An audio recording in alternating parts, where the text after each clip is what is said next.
చూసారు కదా ఫ్రెండ్స్, ఈ పాలని ఇంకా బాగా చల్లారనిద్దాం. ఇంకా వీటిని సైడ్కి తీసుకొని అదే స్టవ్ పైన ఇంకో ప్యాన్ పెట్టుకుందాం.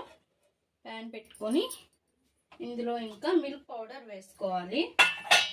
1 కప్ వరకు మిల్క్ పౌడర్ వేసుకొని ఇందులో మరి కొద్దిగా పాలు అనేవి వేసుకోవాలి. కొద్దిగా పాలు వేసుకోవాలి. ఒక 2 టేబుల్ స్పూన్స్ షుగర్ వేసుకోవాలి. ఇది మనం మలై అనేది చేస్తున్నాము. ఈ మిల్క్ పౌడర్తో మరి కొద్దిగా పాలు పడతాయి, అంటే 3 కప్పు వరకు పాలు అనేవి ఇందులో పడతాయి.